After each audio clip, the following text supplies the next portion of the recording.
मेरे प्रिय भाई और बहनों, हम जिस प्रभु पर विश्वास करते हैं वो जीवित प्रभु है। वो जीवित प्रभु है, क्रियाशील प्रभु है। इस्राएली जनता के साथ रहकर कार्य करने वाला परमेश्वर आज हमारे साथ रहकर कार्य करता है, हमारे लिए कार्य करता है। इस्राएली जनता के लिए लड़ने वाला परमेश्वर, प्रबंध करने वाला परमेश्वर आज भी हमारा परमेश्वर है। वो जीवित है, वो क्रियाशील है। कई साल पहले की बात है, आपने मदर तेरेसा के बारे में सुना है। मदर तेरेसा गरीब से गरीब लोगों की सेवा करती थी। उनकी बहनें गरीब से गरीब लोगों की सेवा करती हैं। अमेरिका के एक शहर में एक ऐसी संस्था वो खोल रही थी, गरीब से गरीब लोगों के लिए, समाज से तिरस्कृत लोगों के लिए। और उस समय एक सभा हो रही थी। सभा में वहाँ के धर्माचार्य जी उपस्थित थे। उन्होंने मदर तेरेसा और उनकी बहनों का स्वागत किया। उन्होंने कहा कि हमें बड़ी खुशी है कि हमारे इस धर्म प्रांत में हमारी बहन धर्म मदर तेरेसा और उनकी बहनें आई हैं और वे गरीब से गरीब लोगों की सेवा करेंगी। और मैंने तय किया है कि हमारा धर्म प्रांत उनका सारा खर्च वहन करेगा। मदर तेरेसा ने उनसे कहा, स्वामी जी ऐसा मत कहिए, ये घोषणा वापस लीजिए। हमारी संस्थाएं विश्व भर में चलती हैं, बहुत खर्च होता है, लेकिन आज तक हमने किसी एक व्यक्ति या संस्था पर निर्भर रहना नहीं सीखा है। आज तक हमने ईश्वर पर निर्भर रहना सीखा है। आज तक ईश्वर ने हमें छोड़ा नहीं है। इसलिए घोषणा वापस लीजिए। इब्रानियों के पत्र के अध्याय 13 वाक्य 5 में प्रभु कहते हैं, मैं तुम्हें नहीं छोड़ूंगा, मैं तुम्हें कभी नहीं त्यागूंगा। मदर ने इस बात पर पूरी तरह से विश्वास किया। प्रभु एक भक्त को कभी नहीं छोड़ते हैं, ना ही कभी त्यागते हैं। मेरे प्रिय भाई और बहनों, मैं इस आश्रम प्रांगण में, इस कैंपस में पिछले 29 साल से हूं और 26 साल से मुझे इस आश्रम का अधिकारी बनाया गया है। इस आश्रम को चला रहा हूं। पिछले 26 साल से मैंने इस आश्रम के जीवन में और अपने जीवन में अनुभव किया है कि हमारा प्रभु जीवित है और हमें वो कभी त्यागेगा नहीं। वो प्रबंध करने वाला प्रभु है। He is a God who provides। प्रतिदिन मेरा ये अनुभव है, ये मीठा अनुभव कि वो जीवित है और वो हमारे लिए प्रबंध करता है। कई लोग कहते हैं, स्वामी जी ऐसा है, हम कितना प्रार्थना करते हैं लेकिन तब भी क्या हो जाता है, हमारे जीवन में बहुत सारे हादसे आ जाते हैं, परेशानी आ जाती हैं और हम लोग परेशान रहते हैं। आप कहते हैं आपका प्रभु प्रबंध करने वाला है। मैं समझता हूं सबसे पहले हो सकता है प्रभु हमारे जीवन में कभी कभी दुख आने देते हैं, जैसे अय्यूब के जीवन में दुख को आने दिया, विपत्तियों को आने दिया। लेकिन जब प्रभु ऐसे आने देते हैं तो प्रभु हमें उसको सहने के लिए, खुशी से ग्रहण करने के लिए साहस और शक्ति भी देते हैं।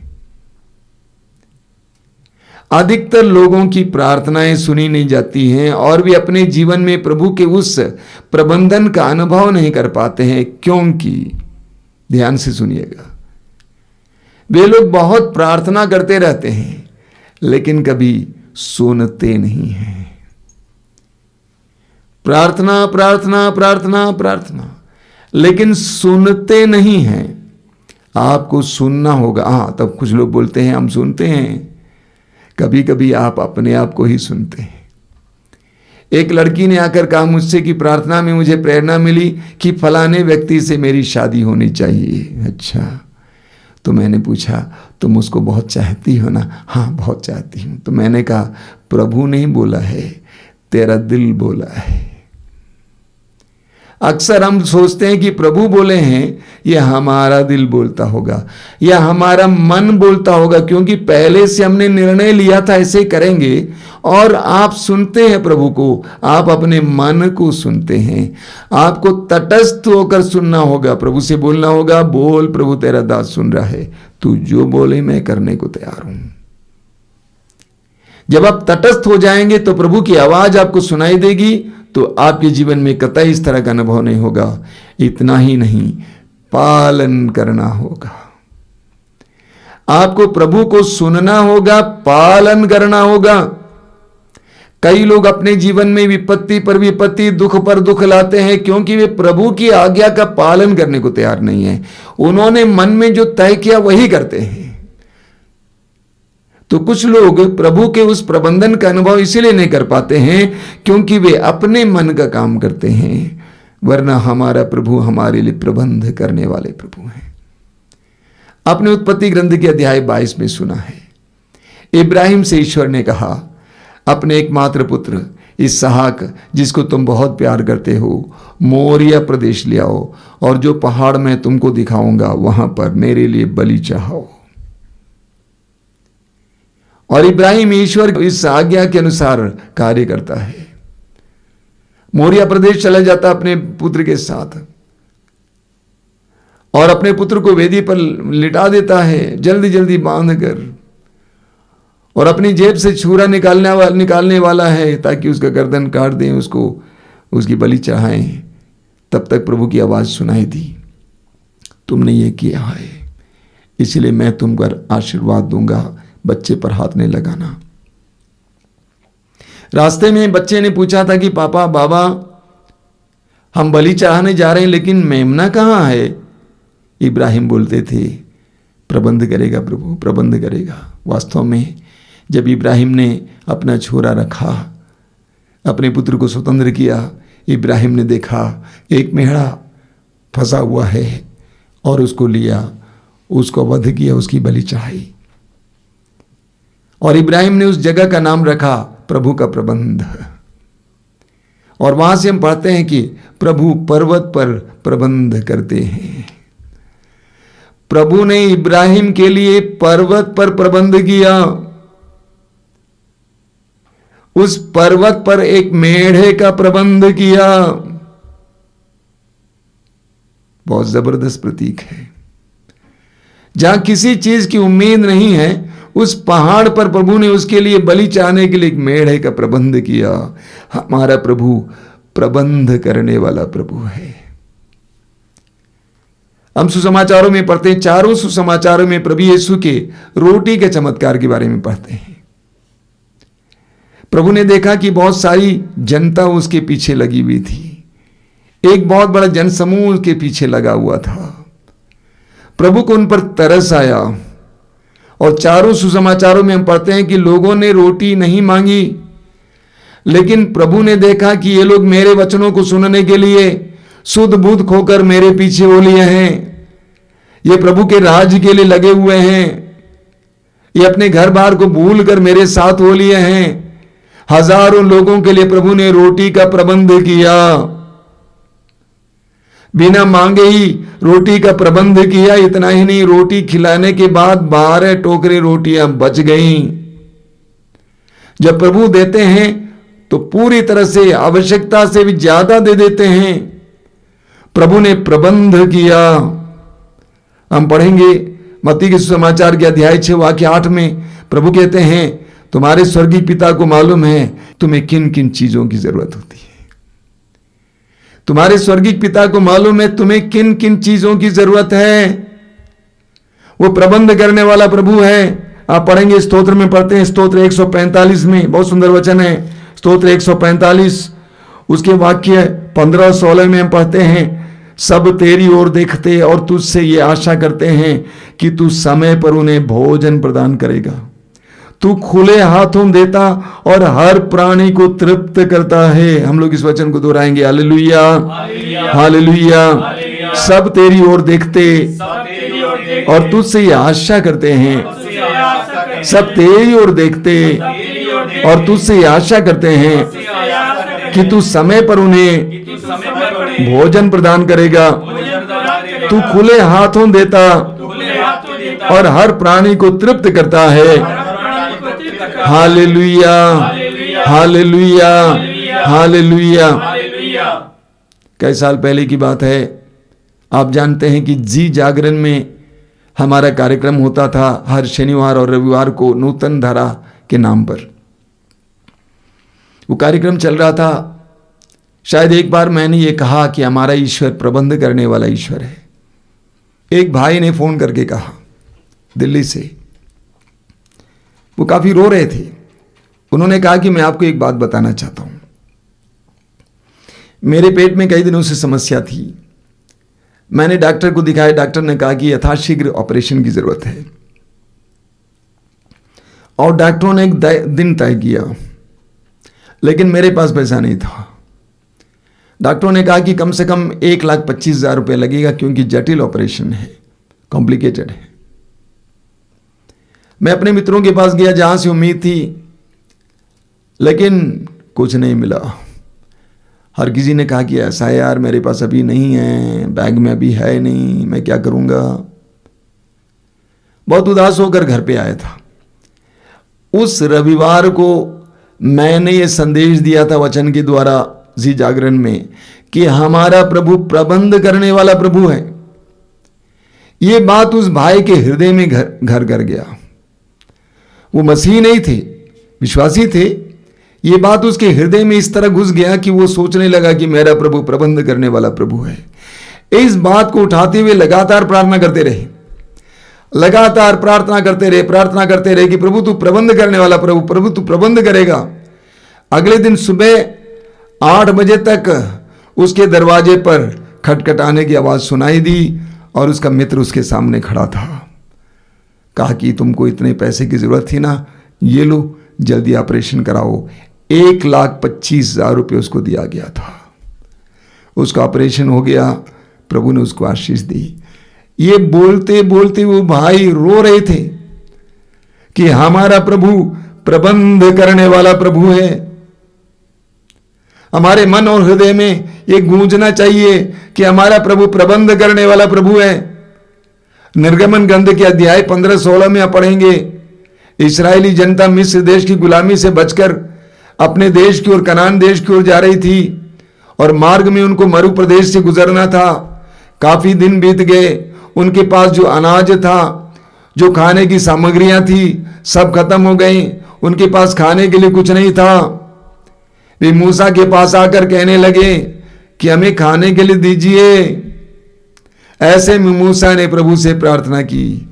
वचन में लिखा हुआ है, ईश्वर ने अपनी प्रजा के लिए आसमान से मन्ना बरसाया। मन्ना पकाई हुई रोटी नहीं थी, मन्ना कुछ बीज जैसी चीज थी जिसको पका के खाना होता था। ईश्वर ने मन्ना बरसाया, लेकिन ईश्वर ने 2 नियम दिए। सबसे पहले कि लोगों को मन्ना सुबह यानी सूरज के उदय से पहले बटोरना था। अगर सूर्योदय हो जाता, सूरज की किरणें पड़ जाती तो मन्ना पिघल जाता था।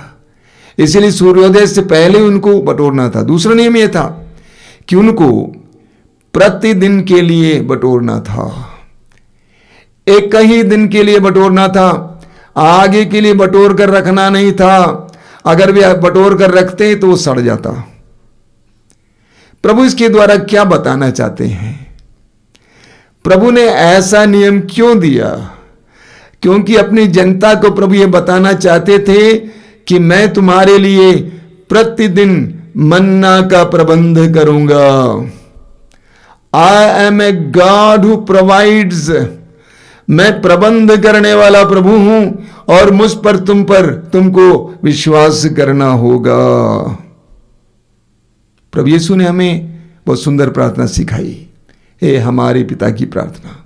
वहां भी प्रभु ने कैसे बताया? प्रभु ने कहा इस तरह प्रार्थना करो, हमारा प्रतिदिन का आहार आज हमें दे। रोज की रोटी हमें देना प्रभु, प्रतिदिन का आहार आज हमें दे, आज का आहार आज हमें दे। इसके द्वारा प्रभु क्या बताना चाहते हैं? विश्वास करो कि तुम्हारा ईश्वर, तुम्हारा पिता प्रबंध करने वाला पिता है। मैंने आपसे कई बार कहा, हमारे आश्रम में हजारों की संख्या में लोग आया करते थे प्रार्थना में। हजारों लोग इस आश्रम से जुड़े हुए हैं। एक एक व्यक्ति की कहानी सुनेंगे आप, आपके रोंगटे खड़े हो जाएंगे। कैसे कैसे वे अपने जीवन में प्रबंध करने वाले प्रभु के प्रबंधन का अनुभव करते हैं। लोग आके रोते हैं, कहते हैं कि स्वामी जी बेटी की शादी होनी थी, कुछ नहीं था, लेकिन शादी शान से हुई, पैसा भी बच गया, भोजन भी बच गया। हमारा ईश्वर प्रबंध करने वाला ईश्वर है। राजाओं की पहले ग्रंथ के अध्याय 17 और 19 में हम सुंदर घटना सुनते हैं। प्रभु ईश्वर नबी एलिया को बहुत प्यार करता था, क्योंकि नबी एलिया ने यहां तक कि राजा और रानी से दुश्मनी मोल लेकर ईश्वर के राज्य के, ईश्वर के बारे में लोगों को बताया। एक ऐसा नबी जो ईश्वर पर भरोसा रखता था, जो ईश्वर के वचन के अनुसार जीता था, ईश्वर के इशारे पर जीता था। हम पढ़ते हैं कि पूरे इस्राएल में अकाल पड़ा था, 3 साल से बारिश नहीं हुई, सारे जलाशय सूख गए, लोगों के पास पानी नहीं था, खाना नहीं था, अनाज नहीं था। एक ऐसी परिस्थिति में ईश्वर ने नबी एलिया से कहा, अध्याय 17 में आप पढ़ेंगे, ईश्वर ने अपने प्रिय नबी एलिया से कहा कि तुम किरीत नदी के घाटी में जाकर बैठ जाओ और वहां पे एक गुफा के अंदर तू रह जाना, और वहां पे जो पानी है उस नदी में उसको पीते रहना, और तुम्हारे लिए मैं रोटी का प्रबंध करूंगा। कौवे तुम्हारे लिए रोटी और मांस लेकर आएंगे। और वचन में हम पढ़ते हैं, प्रतिदिन सुबह शाम कौवे एलिया के लिए रोटी और मांस लेकर आते थे। एक जबरदस्त प्रतीक है अपने प्रियजनों के लिए प्रभु ईश्वर प्रबंध कैसे करते हैं। उसी राजाओं के ग्रंथ के अध्याय 19 में पढ़ते हैं, नबी एलिया थका मांदा अपने जीवन से हार कर मरु प्रदेश में चला जाता है, निर्जन प्रदेश चला जाता है, और अकेले में एक झाड़ के नीचे लेट जाता, प्रभु से कहता, प्रभु मैं मरना चाहता हूं, मैं जीना नहीं चाहता हूं। लेकिन वचन में लिखा हुआ है कि कुछ देर के बाद जब एलिया सोया हुआ था, एक स्वर्गदूत आता है और एलिया को जगाता है, कहता है उठिए, खाइए, पिए। एलिया ने कभी नहीं सोचा कि उस निर्जन प्रदेश में, जहां एलिया के बारे में किसी को अता पता तक नहीं था, क्योंकि एलिया ने अपने सेवक को एक दिन पहले ही छोड़ दिया पीछे, उस निर्जन प्रदेश में अकेले में एकांत में वो था, उस झाड़ी के नीचे पड़ा हुआ था। उसके लिए प्रभु ने रोटी और जल का प्रबंध किया। बोलिए हालेलुया, हालेलुया, हालेलुया। ईश्वर के अपने तरीके होते हैं, ईश्वर का अपना मार्ग होता है। ईश्वर ने कौवे के द्वारा एलिया के लिए भोजन का प्रबंध किया कि इसी तरह ईश्वर एक विश्वासी के लिए, एक भक्त के लिए प्रबंध करता है। मैं एक जवान लड़की को जानता हूं, गरीब परिवार की थी, उसके पिता गुजर चुका था और उसकी मां ने बहुत मेहनत करके भीख मांग के उस लड़की को नर्स बना दिया। दिल्ली में काम कर रही थी प्राइवेट हॉस्पिटल में, और आप जानते हैं कि प्राइवेट हॉस्पिटल में उसको अच्छा तनख्वाह नहीं मिलता था। उसने सरकारी नौकरी के लिए आवेदन तो दिया था और वो पढ़ने में बहुत तेज थी, मेरिट के बेसिस पे होता तो उसको जरूर वहां पे काम मिलता, लेकिन काम नहीं मिला। उसका फाइल तो बहुत नीचे चला जाता था, क्योंकि जिन्होंने पैसा दिया था उनका फाइल ऊपर आ जाता था। लेकिन ऐसा हुआ, उस अस्पताल में जो एडमिनिस्ट्रेटर थी वो बदल गई, एक नई एडमिनिस्ट्रेटर आ गई जो बिल्कुल ईमानदार थी। जब वो नई ईमानदार एडमिनिस्ट्रेटर आ गई, उन्होंने क्या किया, उन्होंने उन सारे फाइल्स को जिसके साथ पैसे लगे हुए थे नीचे किया और जो वास्तव में पढ़ने लिखने वाली अच्छी लड़कियां थी, मेरिट बेसिस पर जिसको नौकरी मिलनी चाहिए थी, वे फाइल्स ऊपर आ गए और इस लड़की को नौकरी मिल गई, सरकारी नौकरी। उसकी मां लगातार प्रार्थना करती थी। उसकी मां के पास पैसा नहीं था फाइल के साथ लगाने के लिए, लेकिन वो निरंतर प्रार्थना करती थी अपनी बेटी के लिए। प्रभु ने उस अस्पताल के एडमिनिस्ट्रेटर को बदलकर उस लड़की के लिए नौकरी का प्रबंध किया। बोलिए hallelujah, hallelujah, hallelujah, hallelujah, hallelujah. हम पढ़ते हैं स्तोत्र 127, बहुत जबरदस्त स्तोत्र है। 127 उसके वाक्य 2 में, कठोर परिश्रम की रोटी खाने वालों, कठोर परिश्रम की रोटी खाने वालों, तुम व्यर्थ ही सवेरे जागते और देर से सोने जाते हो। वो अपने सोए हुए भक्त का भरण पोषण करता है। बहुत जबरदस्त वचन है, मेरे पीछे दोहराइए हालेलुया, हालेलुया, हालेलुया, हालेलुया। कठोर परिश्रम की रोटी खाने वालों, तुम व्यर्थ ही सवेरे जागते और देर से सोने जाते हो। वह अपने सोए हुए भक्त का भरण पोषण करता है। हालेलुया। दुनिया में बहुत सारे लोग कितनी मेहनत करते हैं, 12 घंटे, 14 घंटे, 18 घंटे कमाने के लिए, कुछ पाने के लिए कितनी मेहनत करते हैं। प्रभु कहते हैं, प्रभु अपने सोए हुए भक्त का भरण पोषण करता है। इसका मतलब ये नहीं कि भक्तों को सोए रहना चाहिए, नहीं, बिल्कुल नहीं। प्रभु अपने भक्तों के लिए प्रबंध करते हैं। देर से सोने जाना, जल्दी से उठना, घंटों परिश्रम करना काफी नहीं है। प्रभु पर भरोसा रखना है। जो प्रभु पर भरोसा रखते हैं ऐसे भक्तों के लिए प्रभु, ऐसे सोए हुए भक्तों के लिए प्रभु प्रबंध करते हैं। स्तोत्र 34 उसके वाक्य 11 में पढ़ते हैं, बहुत सुंदर वचन है, धनी लोग दरिद्र बनकर भूखे रहते हैं। धनी लोग दरिद्र बनकर भूखे रहते हैं, प्रभु की खोज में लगे रहने वालों का घर भरा पूरा है। धनी लोग दरिद्र बनकर भूखे रहते हैं, लेकिन प्रभु की खोज में लगे रहने वालों का घर भरा पूरा है। प्रभु ने उन सारे लोगों के लिए रोटी का प्रबंध किया जो उनकी खोज में लगे हुए रहते। उसमें लिखा हुआ है, प्रभु की खोज में लगे रहने वालों का घर भरा पूरा है। मैं एक व्यक्ति को जानता हूं जो काफी पैसे वाले थे, विश्वासी बने, मसीही बने। उनकी एक फैक्ट्री चलती थी, अच्छी से चल रही थी, बढ़िया था सब कुछ। लेकिन अचानक एक के बाद एक विपत्ति आ गई, फैक्ट्री बंद हो गई। अंत में उनके ऊपर मुकदमा चलाया गया, कई कारणों से फंसाए गए। लेकिन अच्छे भक्त थे, प्रभु के साथ लगे हुए थे। उनके घर पे कुछ नहीं था। एक ऐसा समय आया, उन्होंने कहा कि मेरे बैंक में एक नया पैसा बैलेंस नहीं था, 0 बैलेंस था। एक दिन उसकी पत्नी ने कहा कि तुम इतना प्रार्थना करते हो, जाओ ना बैंक में जाके पता लगाओ कि जरूर होगा तुम्हारे अकाउंट में पैसा। और वो पत्नी के कहने से मजबूरन बैंक में जाते हैं। उन्होंने देखा 20,000 रुपए उनके अकाउंट में है। वो विश्वास नहीं कर पाए कि मेरा अकाउंट 0 था, ये 20,000 कहां से आया। ये 10 साल पहले की बात है। किसी ने गलती से अपने अकाउंट में डाला होगा, लेकिन गलती से इनका नंबर लगाया होगा। प्रभु अपने ढंग से प्रबंध करते हैं।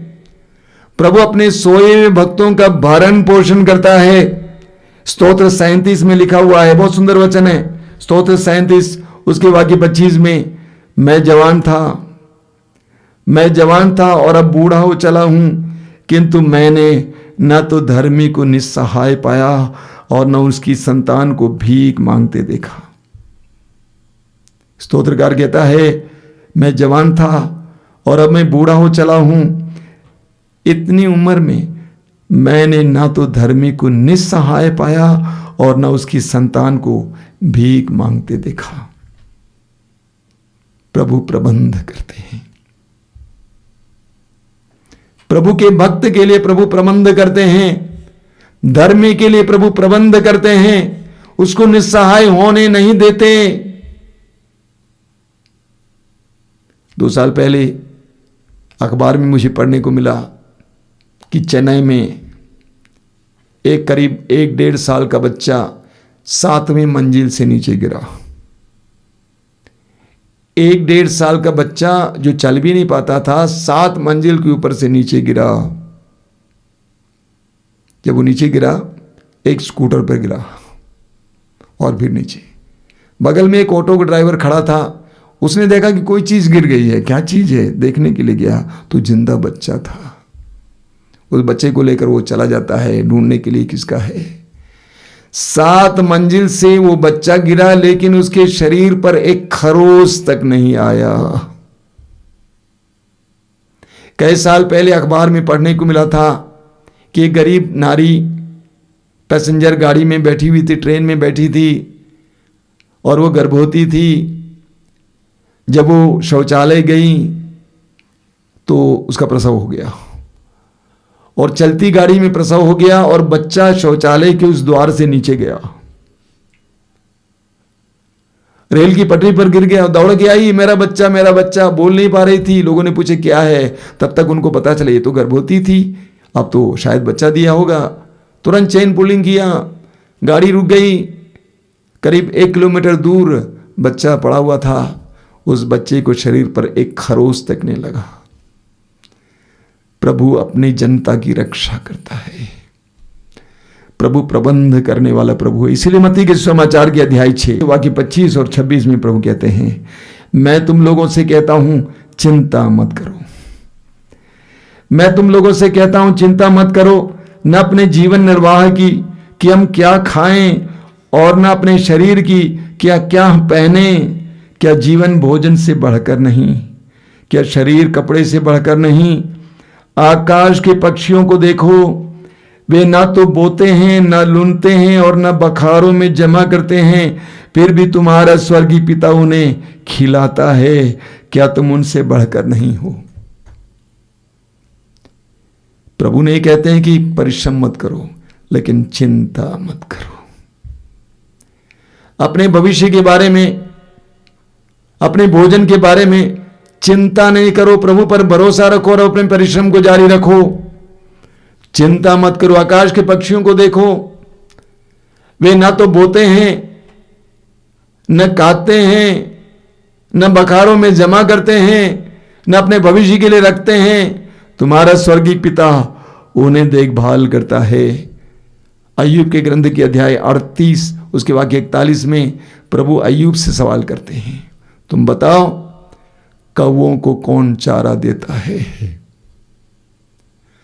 तुम बताओ कौवों को कौन चारा देता है। तुम्हारा स्वर्गीय पिता कौवों को चारा देता है। एक विश्वासी को प्रभु पर भरोसा रखना है।